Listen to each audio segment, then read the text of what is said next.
Welcome to SAT TV News. I am Larry Larrock, your presenter. In our top stories, Dominica first country on board with Digital Jam 3.0. CARICOM wants early resolution to CFATF blacklist of Guyana.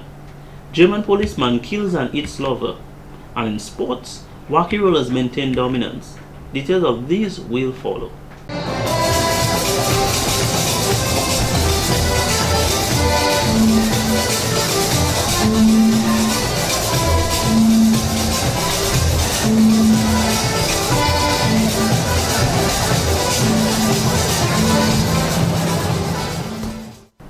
Welcome back. Taking care of our elders was exactly what the United Workers' Party did when they made a donation to the Grotto Home for the Homeless on Friday, November 29, 2013.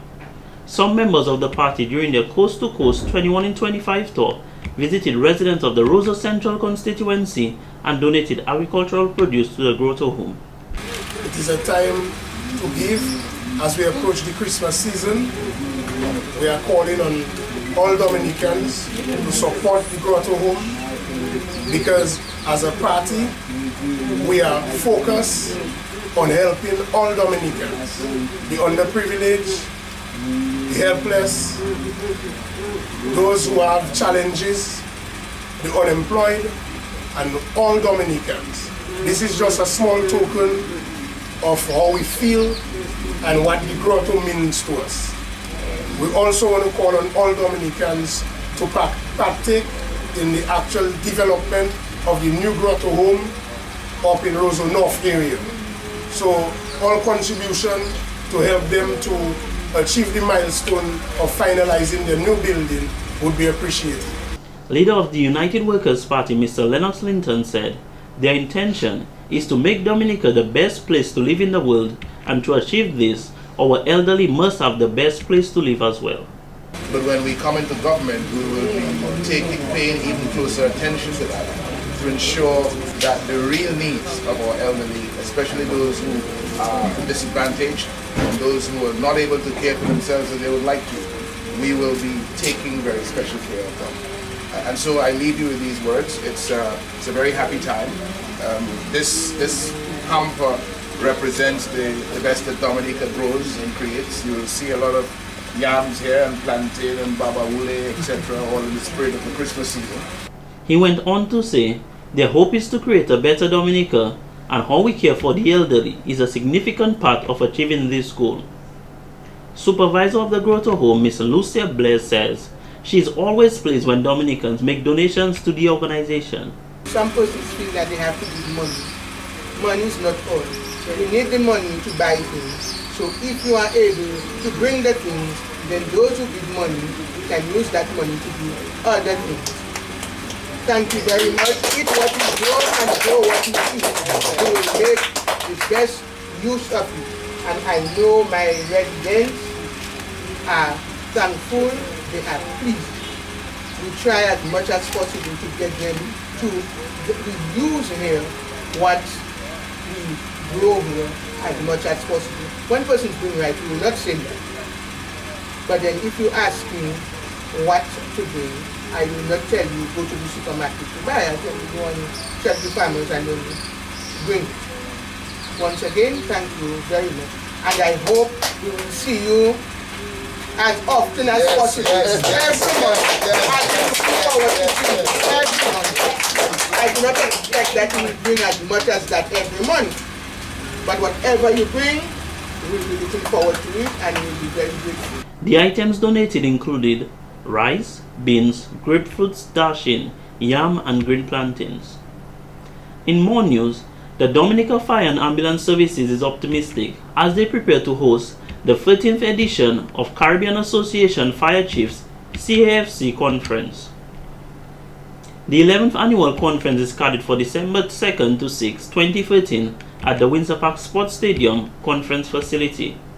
Public Relations Officer of the Fire Department, Mr. Wayne Letta, noted the conference will bring together chief fire officers from across the Caribbean as they continue to discuss ways of improving the firefighters' abilities to respond to and protect our communities. And we'll also have with us this year participants from the United Kingdom and the US who will be taking part in that conference. Highlight of that conference during the week will be the presentation of the Junior Officers Leadership Academy training program. That's what we call around the Caribbean the JOLA, and that program will be held also together with the conference of the Chief Fire Officers. At that training program we have at least 22 fire officers. We also have 2 police officers and 2 prison officers who will be participating in that training program. And during that week of training, they'll be dealing with negotiating skills, leadership, supervision, and so like, and what makes them a good fire officer or a good police or prison. Areas of training will include leadership skills, incident command, recruitment, basic supervision, and conflict resolution, among others. The highlight of JOLA will be the Fire Challenge, to be staged on Thursday, December 5th at 4:30 p.m. at the Windsor Park Stadium. This event will see fire officers compete in various challenging activities, judging time, technique, endurance, teamwork, and accuracy. The event is open to the public and admission is free. The closing ceremony for the entire conference will be on Friday, and that's Friday evening. And at the closing ceremony we will be awarding each participant of the JOLA, and also highlight of the awards will be that of the Caribbean Fire Officer of the Year. And from each island we have a delegate, including Dominica, and Dominica's delegate will be Mr. Jocelyn Prince. And those delegates will be presented and they will be adjudged, and then we will have the Caribbean Firefighter of the Year getting his award at the closing ceremony. During this activity also we'll be having with us vendors, and those vendors are persons who supply equipment to first responders. And what the vendors will be doing is staging the products that they have, the products that they sell. They'll be staging that in sort of a mini exhibition, and people are invited to look at those products, see what those products are and how they can be used not only as first responders but in business places, because we are talking about smoke detectors, fire extinguishers, those type of things. They'll be on display and the persons will be there to sell or to tell people about their. Mr. Later stated, this conference is very important as the Chief Fire Officers will also discuss their shortcomings in their respective departments to find collective ways to effectively address them. Now it brings also a cadre of a lot of different fire officers from all over the Caribbean, so we get to know how they work, what they do and how they do it, and how we can incorporate that with what we do in Dominica. We are also looking at sometimes projects come from it, and we can get certain projects from such conferences. He added, most fire officers who participate in JOLA live with a much better appreciation for their job as firefighting. In other stories, nationals of the Commonwealth of Dominica residing in the Federation of St. Kitts and Nevis donated a check of $3,250 to the Dominica Education Trust Fund towards the advancement of education in Dominica. The funds were raised for activities organized by the group to commemorate the 35th anniversary of Dominica's independence. Mrs. Beverly Labadie, member of the Dominican contingency, stated, the trust fund was selected because they believe education is the key to fighting poverty, and through our support, a child is afforded the opportunity to achieve, at minimum, a secondary level education. The Dominica Education Trust Fund was established to provide financial assistance to students whose families are experiencing significant financial difficulties. Funds are raised through donations from private individuals, clubs, local, regional, and international associations, and by fundraising activities. The government of Dominica also provides an annual subvention for students' assistance. In other stories, Digital Jam 3.0 Caribbean Edition announced on Friday, November 29th, the opening of its new app competition and a series of hands-on training and workshops to link Caribbean youth with digital work opportunities around the globe. The presentation, which took place at the Dominica State College, is an original initiative from Jamaica that is now being extended to other OECS countries.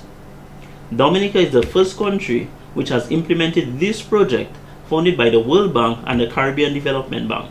In particular, Compete Caribbean wants to connect Caribbean youth with opportunities in the information, communication and technology sector. Now, you will see that one of the activities of Digital Jam is an app competition. So a little bit like The Voice or X Factor or whatever Got Talent, those sort of things. It's a great opportunity for you to show what you have in mind.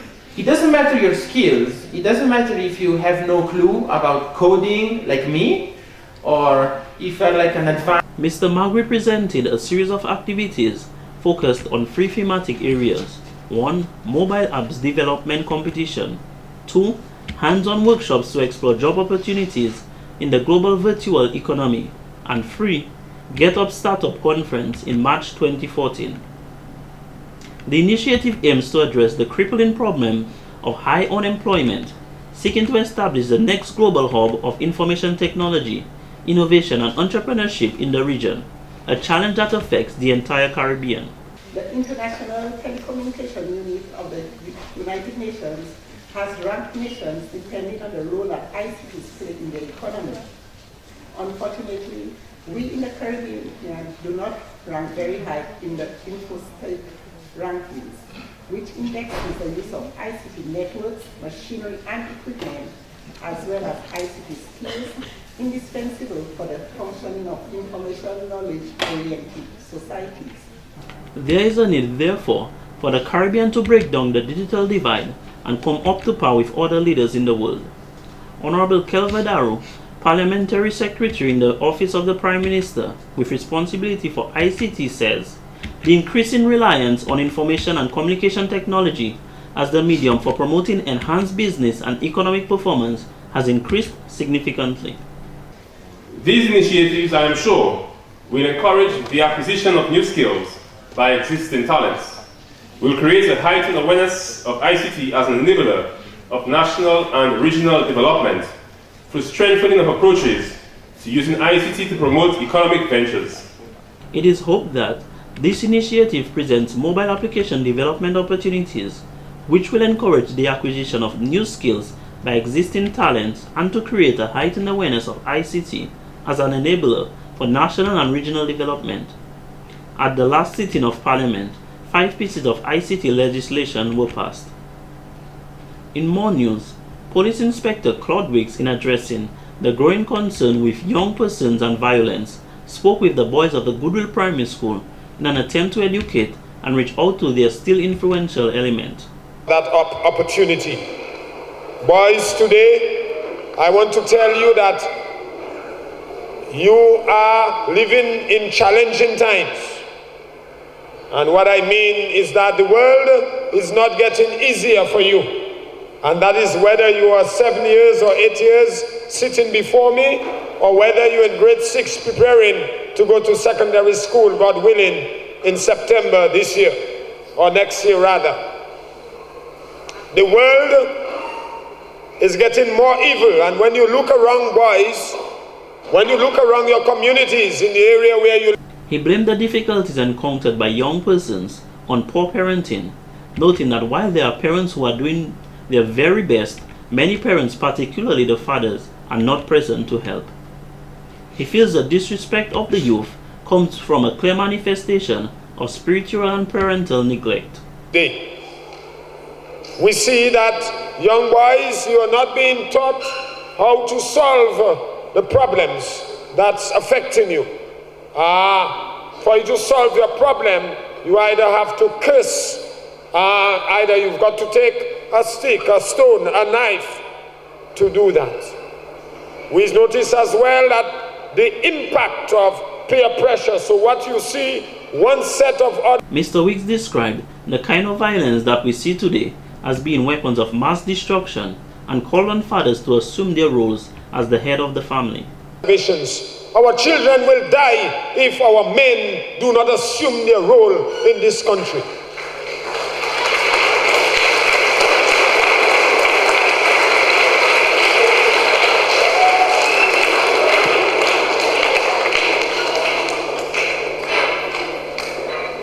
My dear friends, as parents, particularly as fathers, we have seen that our fathers, our men, have shirked their responsibilities.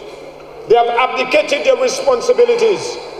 A man is supposed to be the spiritual authority or head of the home to give guidance and to nurture the children in the way that they should go, that when they grow old, they shall not depart. Inspector Wicks is of the view that no community in Dominica is exempt from engaging in criminal activity, and as parents and adults, we have the responsibility to teach our children what is right and should never tolerate any forms of violence.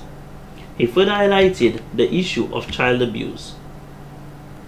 In other news, during a special ceremony on Thursday, November 20th, Digicel officially launched its Christmas promotion. The campaign is centered around the theme, Brighten Someone's Christmas, and will give customers the opportunity to win over $70,000 in cash and prizes for weekly competitions. The promotion will culminate with a grand draw on January 10, 2014, when one lucky customer will enter the Digicel cash vault for a chance to grab up to easy $10,000 in cash. And how do you qualify? It's very, very simple. Customers, both new customers and existing customers, on prepaid you simply have to top up $15 or more. Only $15 or more. Customers can also sign up on a new prepaid or postpaid plan. Postpaid customers, we have not forgotten you. You simply have to pay your postpaid bills in full and on time.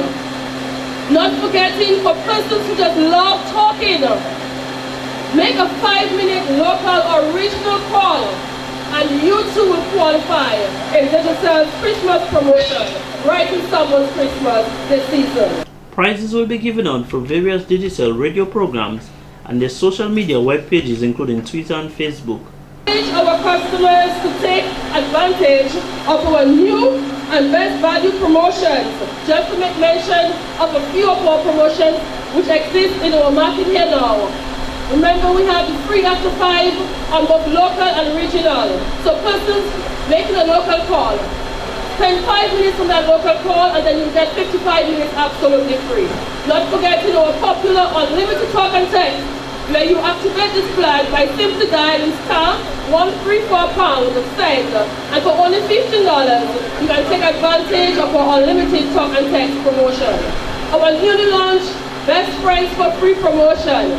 Simply activate the code *137# send, and when you top up from $6 and up, you will be able to talk to your best friend for free with Digicel, Dominica's bigger, better network. During the promotion launch, patrons got the chance to win various prizes including free data plans, top-up and food vouchers. And in court news, Lucia Daniel of Cassie Bruce has been fined $3,000 for stealing a pig worth $1,500.